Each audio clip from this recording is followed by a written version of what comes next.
बिस्मिल्लाहिर्रहमानिर्रहीम। अस्सलाम वालेकुम नाज़रीन, इस वक्त मैं कायद-ए-आज़म प्रेस क्लब लाहौर में मौजूद हूँ और काफ़ी दिन से आप देख रहे थे कि सोशल मीडिया पर एसपी खालिद महमूद साहब के बारे में बहुत ही अफ़वाहें फैली हुई थी और जो वो चीज़ हम देखते थे कि कुरान पाक की बेहुरमती के हवाले से, तो उस टाइम समझ नहीं आती थी कि वाकई ये बेहुरमती हुई है या लोगों ने अफ़वाहें फैलाई हुई हैं। इस चीज़ से हम बहुत ज़्यादा परेशान थे, जो कि प्रेस क्लब के हमारे प्रेसिडेंट हैं इरफान शौकत साहब, उनके साथ मिल के इन्वेस्टिगेशन की गई और वो जो है गाहे बगाहे आपको बताते रहेंगे। तो इरफान साहब, आप क्या कहेंगे?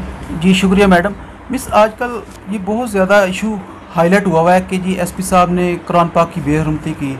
जैसा कि आप भी मेरे साथ थी, हम दो, हमारे सीनियर कैमरामैन भी हमारे साथ थे और रिपोर्टर भी साथ थे। हमने पूरी इन्वेस्टिगेशन की, एक पूरा हिस्सा बने इस काम का।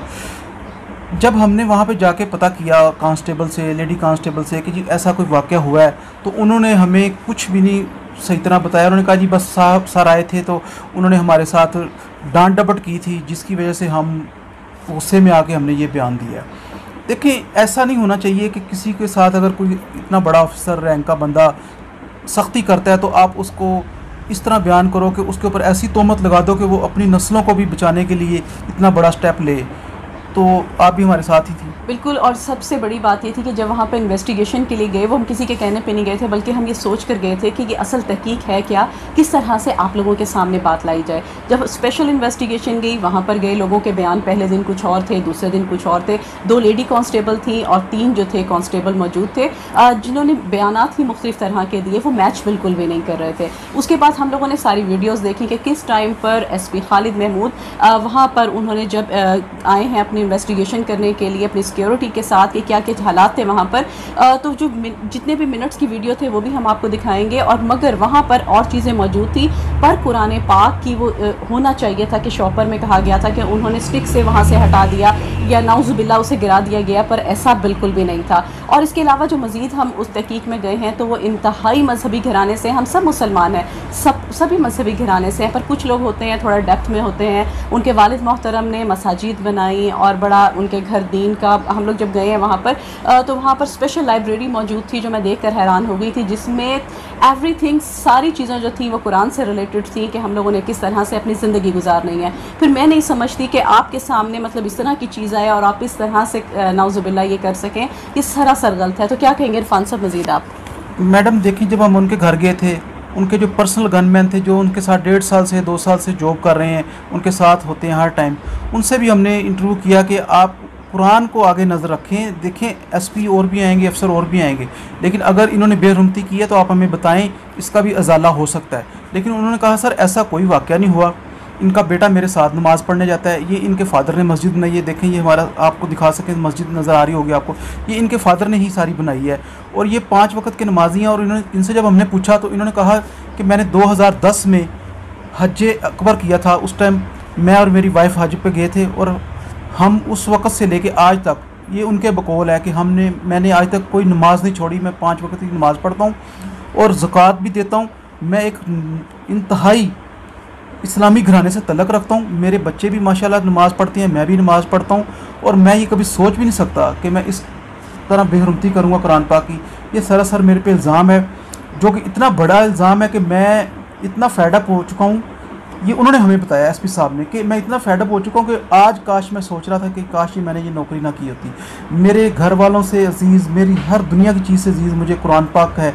मैं अल्लाह रसूल को मानने वाला हूँ, मैंने आज तक कभी कुरान की बेहरमती नहीं की। ये मेरे पर सरासर इल्ज़ाम है। जब फिर हमने जाकर इन्वेस्टिगेशन की तो हमें भी ऐसा ही लगा कि ये इन पर इल्ज़ाम लगाया जा रहा है। वो इसलिए कि इन्होंने सर ने मैडमों से बोला कि आप इतना ज़्यादा यहाँ पे गंद पड़ा हुआ है, ये साफ़ किया करें, आपकी ड्यूटी है, जब आप इधर बैठी होती हैं, नौकरी पे खड़ी होती हैं तो सफाई भी किया करें। लेकिन वो मैडम पता नहीं किस वजह से इनसे उलझ पड़ी, उन्होंने कहा जी ये हमारा काम नहीं है, हम सफाई नहीं कर सकते। अगर कोई किसी को तंग करता है या किसी को कुछ सज़ा देता है तो ये नहीं मतलब कि आप उसके ऊपर इतना बड़ा इल्ज़ाम लगा दें कि आपने कुरान पाक की बेहरमती की है। मैं तो यही कहूँगा कि खुदारा फेसबुक वालों को ख़ास करके, सोशल मीडिया को ख़ास करके ये सोचना चाहिए कि इतना बड़ा इल्ज़ाम किसी ऑफिसर के ऊपर बगैर देखे नहीं लगाना चाहिए। और आपने देखा होगा कि कल वो वीडियो चल रही थी हाई कोर्ट की, वो 3 साल पुरानी वीडियो है जिसमें वो एसपी से लड़ रहे थे वकील, और वो उसके साथ अटैच करके लगा दी कि जी ये देखें जी एसपी साहब को मार पड़ रही है। खुदारा मैं सोशल मीडिया इस्तेमाल करते हैं, ये पहले तहकीक किया करें, तस्दीक किया करें ख़बर की, उसके बाद आगे शेयर किया करें। इससे आपको भी उतना ही गुनाह होता है कि जितना किसी बंदे ने जुल्म और जबर किया और ज़्यादती की हो। आप उसकी तहकीक करें, उसके बाद लगाएं अगर वो सच्ची है तो। मैडम आप भी हमारे साथ मौजूद थी, फाइनल एंडिंग आप बता दें। लास्ट में यही कहेंगे, तोहमत लगाना, बहतान लगाना सबसे बड़ा गुनाह है। और ख़ास तौर पर जब हम दीन के बारे में बात करते हैं तो उसमें अगर कोई शख्स ने ऐसा ना किया हो, या अपनी भी मिसाल आप ले लें, खुदा ना खास्ता हम वो काम नहीं करते और हम पर वो चीज़ आ जाती है, तो हमारी क्या उस टाइम सिचुएशन होगी, हम क्या सोचेंगे। खालिद महमूद जो थी उनकी सबसे बड़ी मतलब एक मैं ये कहूँगी कि शायद वो एक बहुत ही डिसिप्लिन्ड आदमी थे, बहुत ज़्यादा सख्ती करते थे, रूल्स के बहुत ज़्यादा पाबंद थे, तो वो चीज़ लोगों को नागवारा गुजरी और पूरा प्रोपोगेंडा हुआ। एक प्लान के तहत उन्होंने सोचा और वो लोग अपने प्लान में कामयाब हुए, पर उन्हें कामयाब नहीं होने देना, क्योंकि ये जो तोहमत लगाई ये सरासर गलत है। क्योंकि हमने जो तहकीक की है वो बहुत ही डेप्थ में की है और बहुत ही चीज़ें हैं जिसमें आप तस्वीर के भी साथ देखेंगे और वीडियोज़ के भी साथ देंगे। यहाँ पर लेते हैं आपसे इजाज़त, रखिएगा अपना ढेर सारा ख्याल, अल्लाह निगहबान। कितनी देर से मुलाजमत कर रहे हैं? मुझे 1.5 साल हो गया। 1.5 साल से आप के साथ SSP सिक्योरिटी के साथ जॉब कर रहे हैं? हाँ जी। अच्छा ये बताइए, जो पिछले दिनों वाक़या हुआ इसके बारे में आप क्या जानते हैं? आपको सही से आपने बताना है, अल्लाह को जान देनी है आपको। देखिए मैं तो उधर ड्यूटी नहीं करता, ठीक है, इधर ये वाक़या जो लोग कहते हैं वो जी जी जी। और बाकायदा मैं इधर ड्यूटी करता हूँ, बाद जुमा तो नहीं, अंदर ही नमाज़ पढ़ता हूँ माशाल्लाह। जय नमाज रखी है, अंदर नमाज़ पढ़ लेता हूँ, तो साथ मस्जिद अगर टाइम नहीं तो मस्जिद चला जाता हूँ। अच्छा, साहब का बेटा है वो भी नमाज़ पढ़ने जुमा मेरे साथ पढ़ता है वो। ठीक है ठीक है ठीक है। मेरे ख्याल में साथ ऐसी कोई हरकत नहीं कर सकते, बाकी रब बेहतर जानने वाला है। और अगर कुछ हुआ भी है तो वो गलती है, जानबूझ कर साहब मेरे ख्याल से कोई ऐसी वैसी कोई हरकत नहीं हुई। अच्छा आपका नाम क्या है भाई? मज़हर भाई, आप साहब के साथ कितनी देर से काम कर रहे हैं सिक्योरिटी के साथ? 3 साल हो गए। 3 साल से आप काम कर रहे हैं, आप भी सरकारी मुलाजिम हैं? जी मैं भी। तो ये क्या मसला हुआ है? आप तो बहुत ज़्यादा इनके साथ अटैच है।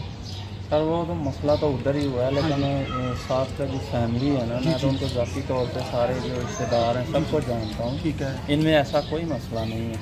ठीक है, वो मजहबी घराना है, टोटल मजहबी घराना है और अहले सुन्नत से तल्लुक़ है इन लोगों का। ये देखें जी, ये बता रहे हैं कि इनका टोटल मजहबी घराना है। SP साहब का, सिक्योरिटी साहब का, ये इनसे ऐसा कोई इंसिडेंट नहीं हुआ, लिहाजा ये सारा प्रोपोगंडा है।